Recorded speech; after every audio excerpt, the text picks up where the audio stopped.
So last week I put out a video talking about the history of every roller coaster at a Universal park around the world, and I was really proud of it. I worked very hard on it, made sure it was perfect, and put it out thinking I had properly done my research until one of the very first comments popped up and said, You forgot about Space Fantasy at Universal Studios Japan. I totally did. I talked about every Universal coaster and forgot about one that I have actually been on twice. But to be fair, Space Fantasy at Universal Studios Japan is a pretty unique roller coaster.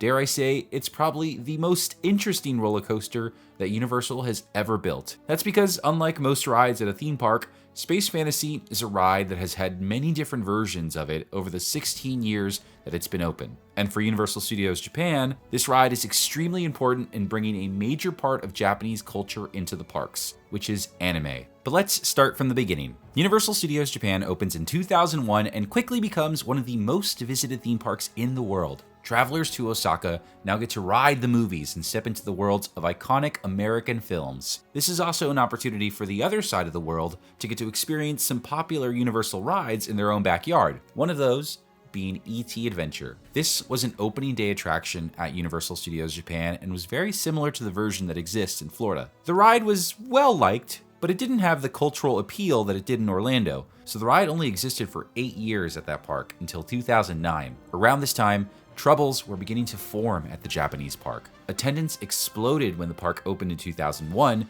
then declined significantly over the next several years. Management spent much of the decade looking for ways to broaden the park's appeal and increase repeat visitation. And something big that would do that was a family coaster. The park already had 2 coasters at complete opposite ends of the spectrum.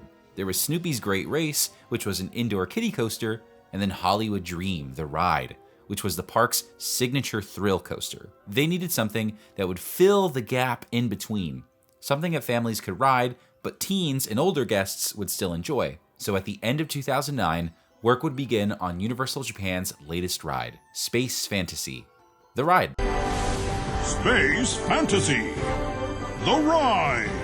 Space Fantasy officially opens on March 19th, 2010, and is an unexpected hit. This indoor spinning roller coaster takes riders on a journey through the galaxy, on a mission to restore power to the sun. Built by Mach Rides, the attraction combines spinning coaster technology with practical effects, lasers, fiber optics, projections, and interactive elements to create a colorful and whimsical space adventure. Guests fly past planets, meteor fields, and nebula before helping reignite the dying sun itself. The ride was praised by both guests and industry professionals, earning a prestigious THEA Award for Outstanding Achievement in 2011. At the time, it seemed like Universal had simply built a successful family coaster, but nobody could have predicted what the attraction would eventually become. Space Fantasy to this day remains as a standout attraction at Universal Studios Japan and is yet to be replicated at another Universal park. And for 5 years, the ride remained the same.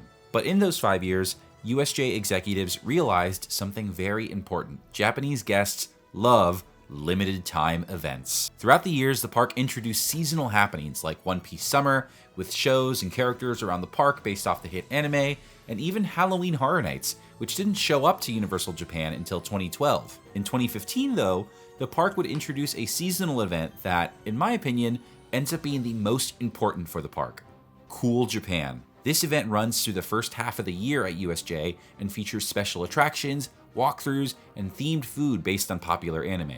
Many different anime like Attack on Titan, Detective Conan, Sailor Moon, and my personal favorite, JoJo's Bizarre Adventure, have all had limited time attractions at Universal Studios Japan, and all of them being super popular because apparently FOMO is very strong in Japan. But the most important thing that Cool Japan did for Universal was this: it transformed USJ from a Japanese version of Universal Studios into a theme park that could only exist in Japan. So Cool Japan starts in 2015 and is a massive success. There are interactive walkthroughs based off Attack on Titan and Monster Hunter, a 4D show featuring Neon Genesis Evangelion, and an escape room based on Resident Evil, known as Biohazard in Japan. But in 2016, Universal takes things even further and begins incorporating existing attractions into the event. Space Fantasy, the popular indoor family coaster at the front of the park, changes forever with its first XR overlay. XR, or extended reality,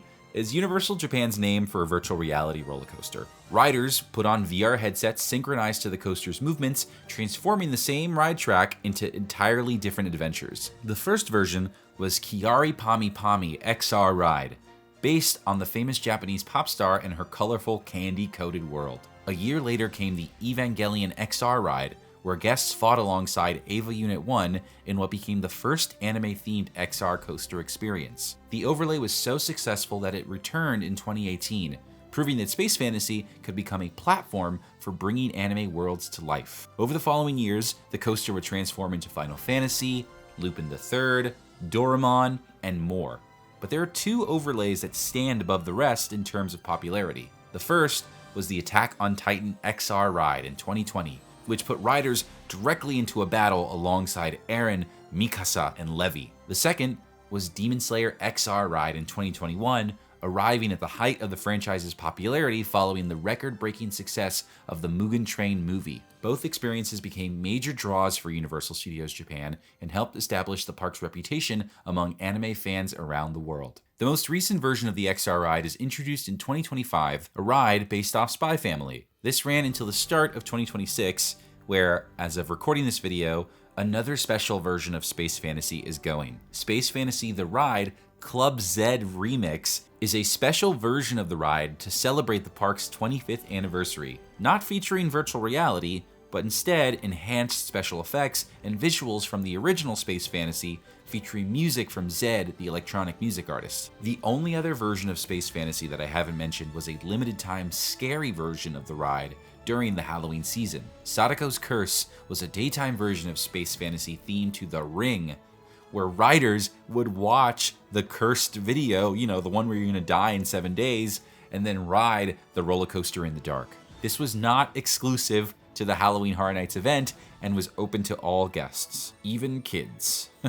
As you can see, there have been many different versions of Space Fantasy over only a few years, and while it's really exciting to get a coaster that's constantly changing theme, there are some downsides to the XR approach. While themes may change, the track itself doesn't. So every version follows the same layout, and because the spinning motion has to be removed when using VR, you could argue that the XR rides are actually less exciting than the original roller coaster. There's also another downside. After so many overlays, it's becoming increasingly rare to experience the actual original Space Fantasy itself. A ride that, in my opinion, remains one of the most beautiful and creative roller coasters that Universal has ever built. But one thing is sure, while most roller coasters spend their entire lives telling the same story, Space Fantasy has spent the last 15 years telling dozens. And in the process, it helped transform Universal Studios Japan into a destination where some of Japan's biggest stories can come to life. Not too bad for a coaster that almost got left out of a YouTube video.